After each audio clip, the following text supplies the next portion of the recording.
Bonjour à tous les étudiants et Ramadan Karim. Je présente dans cette vidéo le chapitre 3 du cours de comptabilité S2. Le chapitre est intitulé Les acquisitions, c'est-à-dire les achats. On parle des achats pour les matières et fournitures, mais pour les immobilisations, on parle d'acquisition. Donc le chapitre s'intitule Les acquisitions et la production des immobilisations. Nous allons voir dans ce chapitre les composantes de l'actif immobilisé, comment comptabiliser les acquisitions et comment comptabiliser le financement, quels sont les comptes à utiliser. Donc, l'important, c'est de connaître les composantes de l'actif immobilisé, savoir comptabiliser l'acquisition des immobilisations à leur date d'entrée dans le bilan, savoir comptabiliser le financement à crédit bail. Là, il y a des prérequis. La connaissance du bilan, qu'est-ce qu'un bilan? Donc, il faut revenir au cours de S1 pour voir la signification du bilan et à quoi il renvoie cette notion de patrimoine, cette notion de situation nette, qu'est-ce qu'on inscrit dans l'actif, ce sont les emplois, le passif, les ressources. Donc, ces connaissances du bilan sont nécessaires maintenant pour pouvoir bien comprendre et bien comptabiliser l'acquisition et le financement des investissements parce qu'ils sont des investissements. Les acquisitions de l'actif immobilisé sont des investissements. Ces investissements figurent dans l'actif du bilan comme des emplois. Ils font partie du patrimoine de l'entreprise. Donc l'entreprise finance ses investissements soit par ses propres moyens, l'autofinancement, ce qu'on appelle l'autofinancement, تمويل ذاتي, les propres moyens de l'entreprise, soit par recours au crédit fournisseur. Ce sont les fournisseurs qui donnent un crédit à l'entreprise, donc c'est un moyen de financement des achats. Crédit bancaire, les emprunts bancaires, le crédit bail, d'autres formes de crédit pour financer les investissements de l'actif immobilisé. Alors on distingue ici entre les immobilisations incorporelles, les immobilisations corporelles et les immobilisations financières. Donc les trois rubriques qui constituent le passif, l'actif immobilisé. Premier point, l'acquisition des immobilisations incorporelles et corporelles. Définition tout d'abord des immobilisations incorporelles. Sont des actifs qui n'ont pas un caractère physique. Elles représentent les dépenses engagées par l'entreprise en matière de recherche et développement, création de logiciels, création de sites internet, les brevets, les marques, le fonds commercial, l'asl tijari. L'asl tijari ce sont des éléments qui ne sont pas physiques. Donc, ce sont des éléments immatériels qui n'ont pas de corps, incorporels. Tous ces éléments-là constituent les immobilisations incorporelles. Ce sont des dépenses engagées par l'entreprise pour développer son activité, donc faire des recherches, faire des tests, créer des produits, créer des dessins, créer des logiciels. Tout ça, ce sont des éléments qu'il faut inscrire dans l'actif immobilisé parce que ce sont des dépenses qui ne concernent pas un seul exercice, mais concernent toute l'activité de l'entreprise sur plusieurs années. Donc, ce sont des dépenses destinées à concourir à l'activité de l'entreprise pour une longue période. Ce sont des actifs immobilisés. Ils sont classés par le plan comptable dans la rubrique 22, immobilisation incorporelle, avec 4 postes et 4 comptes. Donc dans chaque poste, il y a un compte. Le compte 2210 ou le poste 221, ce sont des immobilisations en recherche et développement. Donc, ce sont les dépenses qui correspondent à l'activité réalisée par l'entreprise pour son propre compte lorsqu'il mène des recherches qui concernent l'entreprise. Donc, elles sont comptabilisées dans le compte 2210. Il y a aussi le compte 2220, ce sont les brevets, les marques et droits similaires. Donc, ce sont là les dépenses faites pour l'acquisition ou la création de brevets, de marques, de modèles, des dessins et valeurs similaires. Il y a le fonds commercial, ce sont les éléments incorporels, la clientèle. Donc, la clientèle, c'est pas quelque chose de physique dont dispose l'entreprise. L'achalandage, c'est un peu plus large que la clientèle. Le droit au bail, le nom commercial, l'enseigne, etc. sont là des éléments qui constituent le fonds commercial et ce sont des immobilisations incorporelles. Et il y a le compte 2285, autres immobilisations incorporelles, ce sont les immobilisations en cours d'exécution, de réalisation à la date de clôture de l'exercice. Mais vous avez plus de détails dans le polycope sur les composantes de ces comptes. Deuxièmement, les immobilisations corporelles. Alors là, ce sont des immobilisations qui ont un caractère physique et que l'entreprise entend utiliser sur plus d'un exercice comptable. Les terrains, par exemple, les constructions, l'agencement des bâtiments, le mobilier, les machines, le matériel informatique, tout ça, ce sont des actifs corporelles, ce sont des immobilisations corporelles, mais qui sont destinées à rester pour une longue période dans l'entreprise. Donc, ce sont des immobilisations corporelles, classées par le plan comptable dans la rubrique 23 avec 7 postes et 28 comptes. Nous avons les postes les 7 postes ici. Donc, le premier poste, ce sont les terrains. Donc, il y a tous les comptes qui concernent les terrains dans l'entreprise et propriétaire. Ça, c'est très important parce que on inscrit dans l'actif ou bien dans le bilan que les éléments dont l'entreprise est propriétaire. Ça veut dire عندها الملكية عليهم. Les terrains, les constructions, les stocks, voilà, tous les éléments de l'actif sont la propriété de l'entreprise. Location, par exemple, lorsqu'une entreprise loue un magasin, donc il n'est pas propriétaire, ce magasin ne figure pas dans le bilan parce que il paye une charge de loyer qui est une charge la classe 6, donc ça ne concerne pas le bilan. Par contre, dans le bilan, il n'y a que les éléments dont l'entreprise est propriétaire. Donc, terrain, construction, installation technique, matériel et outillage, matériel de transport, mobilier, matériel de bureau, etc. Il y a le poste 238, autres immobilisations corporelles. Ici, on inscrit tout ce qui sont des immobilisations corporelles, mais qui ont un caractère comme par exemple les arbres, le cheptel, les troupeaux de moutons, par exemple, ce sont des autres immobilisations corporelles. Très bien.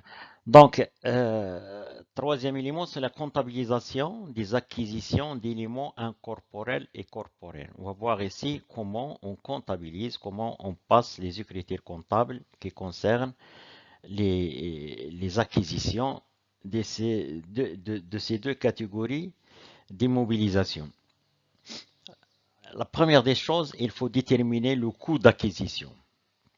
Le coût d'acquisition est la somme des charges, des dépenses et des frais qui sont payés pour disposer d'une immobilisation corporelle ou incorporelle. D'accord, donc il est égal à quoi? Il est égal au prix d'achat net des réductions commerciales. Donc s'il y a une remise, il faut prendre le net commercial, donc net des réductions commerciales et des taxes récupérables. Donc toutes les taxes qui sont, si la TVA par exemple sur l'achat de cette immobilisation est récupérable, donc il faut la déduire. Le bilan doit refléter la valeur nette des réductions commerciales plus les charges liées au prix d'achat. les droits de douane, par exemple, et les taxes qui ne sont pas récupérables. C'est normal. Donc, j'ai acheté une immobilisation à un prix de 100. Si, par exemple, il y a une taxe de 10% qui n'est pas récupérable, il est tout à fait normal de l'ajouter au coût d'acquisition. Plus les charges accessoires d'achat, donc transport, frais de transit, l'assurance sur le transport, à l'exclusion des taxes qui sont récupérables. S'il y a une taxe parmi ces taxes-là, ces charges accessoires, mais qui est récupérable, donc il faut pas la compter. Plus les charges d'installation, c'est tout à fait normal lorsque l'entreprise achète une immobilisation, il y a des dépenses, des charges qui sont nécessaires pour mettre cette immobilisation en état de marche, en état d'utilisation. Voilà, donc la première des choses dans la comptabilisation des acquisitions, c'est la détermination du coût d'acquisition. Prenons un exemple. Pour le développement de son entreprise, M. Hakim acquiert le 1404 l'année N les moyens qui sont cédés, qui sont vendus par Mme Hiba. Alors, il y a des éléments incorporels, clientèle, achalandage, un bail par exemple, etc., d'une valeur de 200 000 dirhams. Pour bien comprendre cet élément, je vous donne un exemple simple. Imaginez un petit magasin par exemple à la place de Jemaa el-Fna. Donc, c'est une zone qui a un achalandage très important. Donc, il y a beaucoup de clientèle, il y a beaucoup de passants. Donc, tout ce qu'on essaie de vendre dans cette petite boutique, ça va marcher. Donc là, lorsque je veux vendre ou acheter cette petite boutique, il a un prix très important. Pourquoi? Parce que justement, les éléments qui entrent dans le fonds de commerce ne sont pas toujours des éléments matériels. Donc il y a l'emplacement, il y a l'environnement général, il y a etc. qui fait que ce bien a une valeur très importante. Donc c'est ça, ces éléments incorporels, il intègre un peu cette localisation, etc. Deuxième chose que Mme Hiba a cédé à M. Hakim, des constructions, donc ce sont des immobilisations corporelles, un mobilier de bureau, une camionnette. Et M. Hakim règle la moitié de la somme due au comptant par chèque bancaire numéro 666. Le reste est financé par la banque pour une durée de 3 ans. Donc là, il y a un financement, un autofinancement, donc il a financé par les moyens dont il dispose et il a fait recours à la banque pour un financement à crédit. Notez bien que les taxes ne sont pas récupérables, donc les taxes dans cet exemple ne sont pas récupérables, donc ils doivent intégrer le coût d'acquisition. Et le travail à faire, c'est enregistrer ces opérations au journal de Hakim. Rapidement, le journal de Hakim, après cette opération est celui-là. Donc, je classe les opérations par les comptes concernés. Les frais d'acquisition, donc le compte 21, 21, je suis le plan comptable. Donc, je regarde le plan comptable et je suis le plan comptable. Il y a un compte 21, 21 où je dois enregistrer les 15 000 qui concernent les frais d'actes. Donc, nous avons l'information là, les taxes ne sont pas récupérables, donc toutes les taxes doivent s'ajouter au prix d'acquisition. 22, le compte 2230, c'est le fonds commercial, je mets le prix d'achat. Bâtiment, je mets le prix d'achat. Le matériel de transport, je mets le prix d'achat. Le mobilier de bureau, je mets dans le compte 2351 son prix d'achat. Donc, le matériel, là, j'ai calculé construction, donc frais d'acte, éléments incorporels. Donc, pour le matériel de transport, une camionnette de 120 000. Voilà, donc c'est ça. Donc, la moitié a été réglée par chèque bancaire, donc la moitié, et par crédit bancaire le reste. Donc, c'est ça l'important, c'est de connaître les comptes et suivre leur classement dans le plan comptable. Deuxième exemple, Le 21 de l'année N, la société Qadi a acquis un bâtiment au prix de 300 000 dirhams à rembourser dans 15 mois.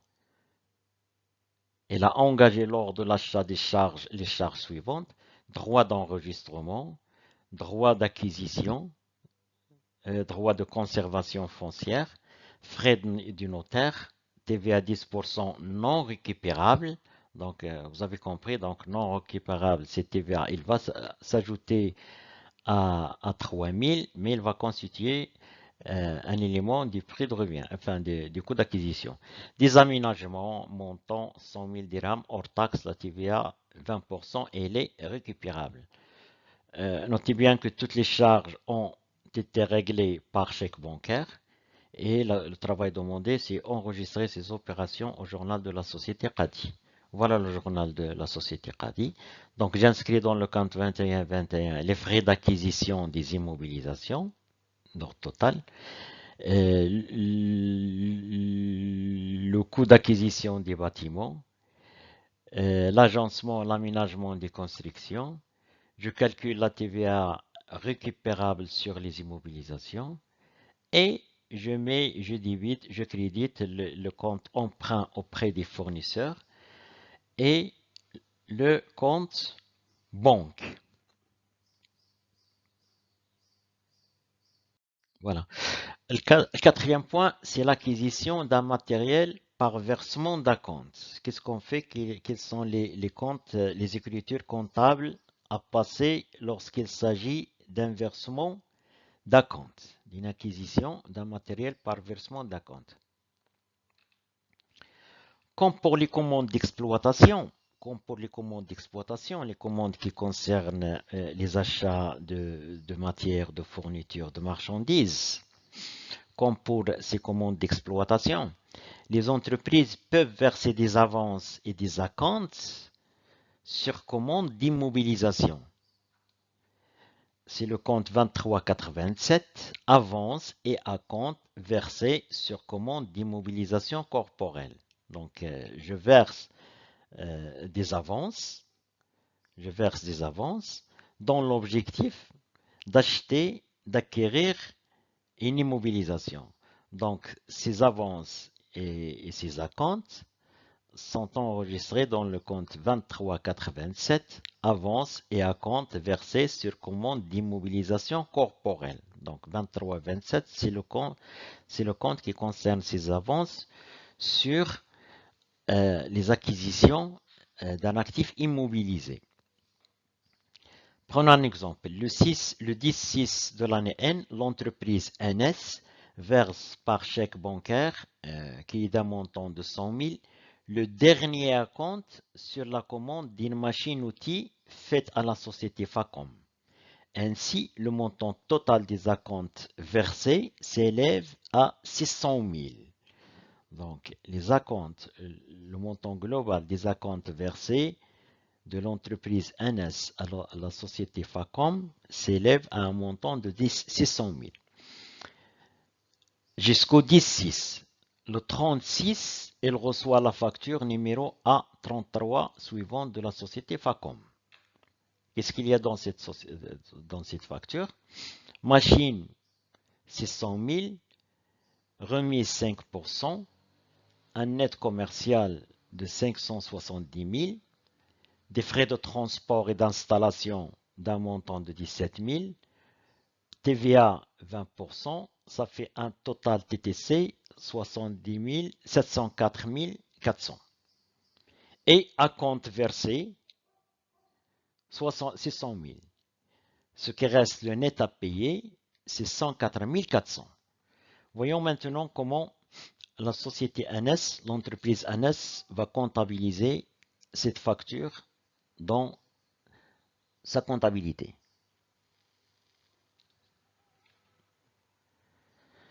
Travail demandé, sachant que la TVA est récupérable. Là, il faut bien noter ça, sachant que la TVA est récupérable et le règlement de la facture est effectué par chèque bancaire, enregistrer le versement du dernier acompte et la facture A33 au journal de l'entreprise NS. Donc, il y a deux critères à passer. La première au 6, au 10, 6. Le dernier acompte. Avance et acompte versé sur commande. Donc le montant de 100 000. Et la banque, un montant de 100 000, puisque le versement a été fait par chèque bancaire.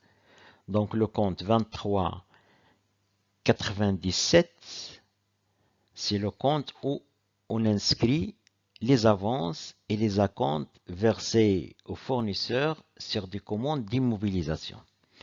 Maintenant le 36. Donc toutes les commandes passées étaient inscrites de la même façon. Donc à la date du 36, à la réception de cette facture, l'entreprise NS doit débiter le compte 2332, matériel et outillage, et puis débiter le compte état TVA récupérable sur les immobilisations. Donc nous avons comme données que la TVA est récupérable. Donc il faut calculer le montant de la TVA récupérable sur les immobilisations. Et puis je solde le compte 2397 avance et acompte versé sur commande, le montant qui s'élève à 600 000, et je crédite le compte banque des nets à payer. Donc voilà ce qu'il faut faire lorsqu'il s'agit d'une acquisition d'un matériel par versement d'acompte. Donc il faut débiter à la réception de la facture, doit débiter le compte matériel et outillage des prix d'acquisition de ce matériel. TVA, ça dépend si elle est récupérable ou non récupérable. Je solde le compte avance et acompte versé sur commande. Et le reste, c'est le net à payer. Ça dépend de la modalité du paiement choisi. Immobilisation, maintenant financée par crédit bail ou par leasing. Définition du crédit bail. Le crédit bail, c'est un crédit bail. C'est un mode de financement qui est né aux États-Unis dans les années 50 et s'est bien développé partout dans le monde. C'est un mode de financement qui est très, très intéressant. Le crédit bail est un mode de financement des investissements. C'est un mode de financement, c'est un moyen de financement des investissements. Il consiste en quoi? Il consiste en une opération de location, donc il s'agit d'une location, assortie d'une promesse de vente. Ça, c'est la définition légale.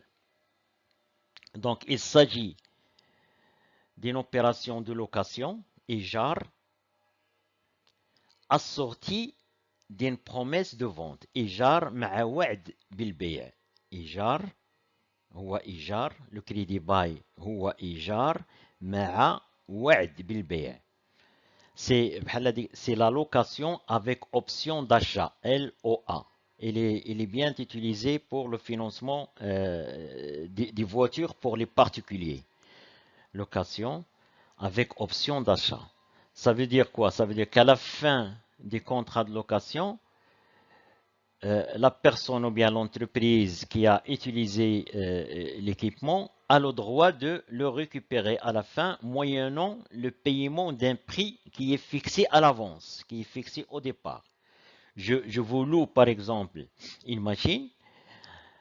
Chaque mois, vous devez payer un loyer et à la fin du contrat de location, vous devez me payer une somme pour devenir le propriétaire du bien en question. Schématiquement, ça fonctionne comme ça. Donc au départ, nous avons une entreprise qui a besoin d'un équipement. Alors, normalement, une entreprise qui a besoin d'un équipement, elle connaît ce qu'il veut, elle s'adresse un fournisseur d'équipement. Donc, il choisit l'équipement chez un fournisseur d'équipement. Et troisième partenaire dans ce financement-là, la société de crédit bail. La société de crédit bail, au Maroc, il y en a assez une dizaine, je dirais. Donc, Maghreb Bail, Maroc Lease, Maroc Leasing, Wafa Bail. Donc, il y a plusieurs sociétés de crédit bail. Donc, au départ, c'est une entreprise qui cherche un équipement. Donc, elle s'adresse à un fournisseur de l'équipement et elle présente sa demande de financement de cet équipement à la société de crédit bail. La société de crédit bail achète l'équipement du fournisseur et le donne en location et le loue avec promesse de vente à l'entreprise locataire. Donc là, il y a un propriétaire, il y a un fournisseur. Le fournisseur, entre le fournisseur et la société de crédit bail qui devient propriétaire, il y a un contrat de vente. Mais entre le propriétaire et le locataire, qui est l'entreprise, qui a loué cette machine ou cet équipement, il y a un contrat de location.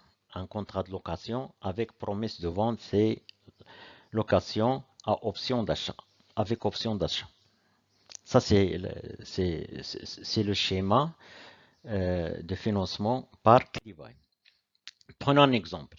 Le 30/12/2018, l'entreprise Souéré a conclu avec Morocco Bail un contrat portant sur une machine, un contrat portant sur le crédit bail concernant une machine, aux conditions suivantes. Donc les conditions, elles sont fixées par la société de crédit. Versement d'un dépôt de garantie, par exemple, par chèque d'un montant de 20 000. Donc notre entreprise doit déposer l'entreprise Souéré doit déposer ce chèque de 20 000 comme garantie. Et puis un loyer mensuel de 15 000. Donc, elle doit payer chaque fin de mois un montant de 15 000 hors taxe, payable à la fin de chaque mois, à compter de la fin du mois 1 janvier 2019. La durée des contrats est de 24 mois, donc ça va terminer à la fin du mois de janvier 2021. Donc 19 une année, 20, donc ça va terminer à la fin du mois 2020. Et le prix d'achat à la fin de la période, si Souéré décide de garder la machine, elle est de 120 000. Donc, cette option d'achat, donc vous devez me payer ça. Et si vous voulez acheter le matériel à la fin du contrat, vous devez me payer un prix de 120 000. Donc, vous remarquez que dans cet exemple, le prix d'acquisition ou bien le prix de la machine n'est pas une information nécessaire. Donc, là, ce que nous avons, c'est le dépôt, le chèque de garantie que doit déposer Souéré, et puis le montant des loyers mensuels, et la durée des contrats, et le prix proposé à la fin, il est fixé d'avance à la fin du contrat. Travail demandé, donc, sachant que la TVA est de 20% sur le crédit bail, enregistré au journal de l'entreprise Souéré, le versement de dépôt de garantie, le versement de la dernière redevance et la levée de l'option d'achat. La levée de l'option d'achat, la levée de l'option, c'est un terme juridique. Donc, c'est-à-dire la levée de l'option, et l'option, c'est l'achat avec un prix de 120 000. Levée de l'option, ça veut dire que Souéré, elle a accepté de payer ce prix. La levée de l'option, c'est l'acceptation de la condition d'achat. Très bien. Donc, on enregistre au 30/12/2018 le dépôt et cautionnement versé. Donc, c'est le compte 2486. qu'il faut débiter par le crédit des comptes banque. Le 31, donc la fin de la période, la fin des contrats, je débite le compte État TVA récupérable sur les immobilisations du montant de la TVA et je débite le compte 6132 pour le versement de la dernière redevance. Donc la redevance, le prix du loyer mensuel sur le plan comptable, c'est le compte 6132, redevance de crédit bail. Donc c'est pas les loyers, ce sont les autres charges externes, redevance de crédit bail. Redevance de crédit bail. Des montants des loyers mensuels. La redevance mensuelle, il est de 15 000. La redevance mensuelle est de 15 000 et je crédite le compte banque. Je crédite le compte banque. Et cette opération, l'entreprise Souris l'a réalisée tout au long des contrats de bail, tout au long des contrats de crédit. Chaque fin de mois, il passe la même opération. Là, c'est un exemple, c'est la dernière opération. Et enfin, je débite le matériel et outillage avec le prix d'achat à la fin des contrats. Ça veut dire le prix que coûte ce matériel à la fin du contrat. Le prix proposé par la vente, 120 000, état TVA récupérable sur les immobilisations. Je calcule la TVA et je solde le compte dépôt et cautionnement versé. Je solde le compte dépôt et cautionnement versé. C'est un montant qui est déposé au compte de l'entreprise Morocomol en garantie. Donc, à la fin du contrat, il va récupérer cette garantie, l'entreprise Morocobay, plus le reste. Et comme ça, le compte redevance, dépôt et cautionnement sera soldé. Autrement dit, le chèque qui a été déposé comme garantie a été ajouté à la somme pour payer les 120 000. Le point B, après l'acquisition des immobilisations incorporelles et corporelles, c'est l'acquisition des immobilisations financières, composante importante de l'actif immobilisé. C'est quoi les immobilisations financières? Ce sont des sommes d'argent, de fonds employés. L'actif, ce sont les emplois, donc les sommes inscrites dans cette rubrique, les immobilisations financières, sont des sommes employées en créances et prêts, les prêts nés à plus d'un an d'échéance et non liés à l'exploitation. Quelle est l'importance de cette précision?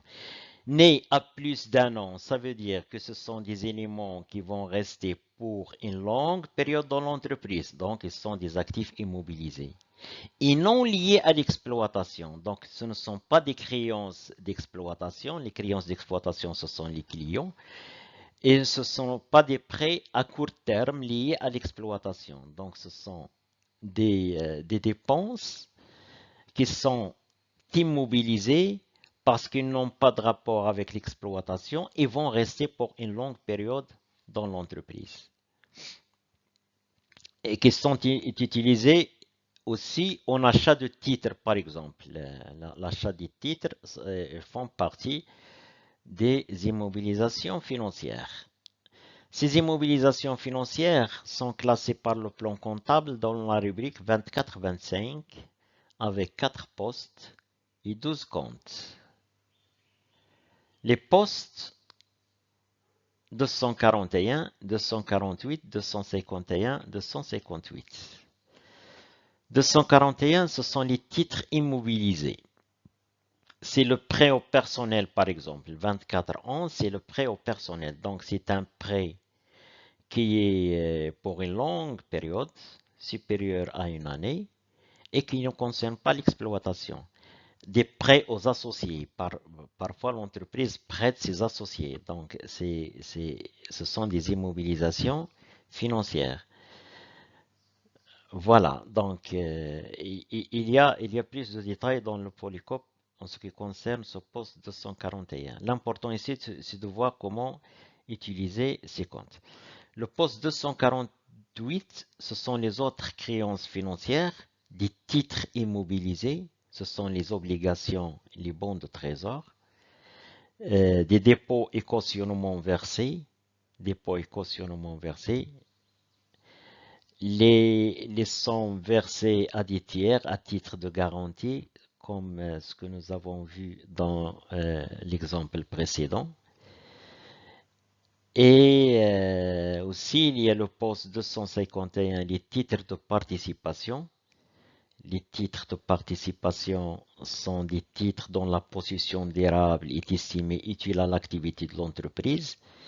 Par exemple, une entreprise qui a des titres, des parts dans le capital d'autres sociétés, c'est pour une longue période parce que cette participation permet à l'entreprise d'exercer une certaine influence sur la société concernée. Il peut orienter sa stratégie. Une entreprise, par exemple, qui détient des titres de participation sur son fournisseur, donc cette entreprise a la possibilité euh, de bénéficier davantage de son fournisseur plus que d'autres, par exemple, ou bien d'assurer son approvisionnement, etc. Donc, en tout cas, ce sont des titres de participation qui n'ont pas un caractère spéculatif. Ça veut dire que l'entreprise ne vise pas à dégager un revenu euh, en détenant ces titres de participation. Il a des objectifs, disons, stratégiques. Il y a d'autres titres immobilisés qui sont des titres divers, etc. Maintenant, voyons l'achat, comment passer une écriture comptable qui concerne ces actifs financiers. Tout d'abord, il faut faire une évaluation des titres, quelle que soit leur nature et leur classement comptable. Les titres sont portés en comptabilité pour leur prix d'achat à l'exclusion des frais d'acquisition, lesquels sont inscrits directement dans les charges. On va voir ça par un exemple. Le 33N, la société Kairim, a reçu de la banque le document suivant. Donc, c'est un document, c'est un avis de débit. Donc, la banque a acheté au profit de la société Karim un certain nombre de titres. Ce sont des obligations, nombre de 200, cours 1000 par obligation, je calcule le montant total, des bons de caisse, des bons de trésor. Pour la définition des bons de caisse, des bons de trésor, des obligations, il faut se référer à la version papier de secours où il y a la définition de ces termes. Donc je calcule le montant total. Enfin, c'est la banque qui a calculé le montant total. Elle a calculé sa commission, 0,75%, et la TVA sur la commission. Et elle a débité le compte de la société Karim d'un montant de 604 950. 604 950. Voilà. Donc, Karim, comment il va passer cette opération dans son journal? Il va débiter le compte des obligations, donc 84, 24 811, compte obligation, c'est l'actif, c'est un actif immobilisé, donc des montants des bons. Les autres titres bons divers, la même chose. Et il va calculer les frais d'achat et de vente des titres. Donc il y a le compte 61 460, le compte divisionnaire 61 471 intitulé les frais d'achat et de vente des titres. Donc les frais euh, d'acquisition de ces titres sont inscrits dans ce compte directement. Et TVA, elle est récupérable sur les charges par le crédit de compte banque, tout simplement. Achat des titres de participation. Un autre exemple. Le 10-4N, la société Mbroka, reçoit de sa banque l'avis de débit AD77 relatif à l'achat des titres divers pour un montant global de 50 000 et de 100 actions d'Aman au prix de 250 dirhams l'action. Commission sur la transaction 0,80% et TVA 10%. Travail demandé. Enregistrer cette opération au journal de la société Mbroka. Il faut faire un calcul tout d'abord. Les titres divers, c'est 50 000. Action d'Aman, 100 fois 250, 25 000. Montant total, 75 000. Commission de 0,8%, ça donne un montant de 600. TVA sur la commission, c'est 60. Net à votre débit, 75 660. Voyons la passation de cette écriture dans le journal de notre entreprise Mbroka. Donc, il débute le compte 2581, action d'Aman, des montants de 25 000, 100 fois 250. Titres divers, 50 000. Les frais d'achat, ils sont inscrits au compte divisionnaire 61 471, frais d'achat et de vente de titres. Et l'état TVA récupérable sur les charges a débité d'un montant de 60. Et la banque a crédité du total 75 660. Ça, c'est pour l'achat des titres de participation. Donc, il ne faut pas oublier ici de débiter le compte frais d'achat et de vente de titres. Dernier point, c'est la production des immobilisations par l'entreprise pour elle-même. Certaines entreprises disposent de moyens humains et techniques et matériels. Ils disposent de ressources pour produire au lieu d'acquérir un bâtiment, par exemple. C'est une immobilisation. Une entreprise de construction n'achète pas un bâtiment, donc il le construit elle-même. Donc ça, c'est une immobilisation produite par l'entreprise pour elle-même. Donc, certaines entreprises disposent de moyens humains, techniques, matériels, de ressources pour produire certaines immobilisations dont elles ont besoin. Immobilisation incorporelle ou bien corporelle. Une entreprise, par exemple, qui fait la création d'un logiciel de gestion, son propre logiciel de gestion, là, c'est une production d'une immobilisation incorporelle faite par l'entreprise pour elle-même, pour ses propres besoins. Ça, cette production des immobilisations par l'entreprise pour elle-même ont une comptabilisation particulière. Tout d'abord, il faut calculer le coût de production, qui est égal au coût d'acquisition des matières premières et fournitures utilisées dans cette production, plus les charges directes de production, il faut calculer les charges de personnel, les services externes, etc., plus les charges indirectes de production. Cette question de charges directes et indirectes, vous allez la voir en comptabilité analytique.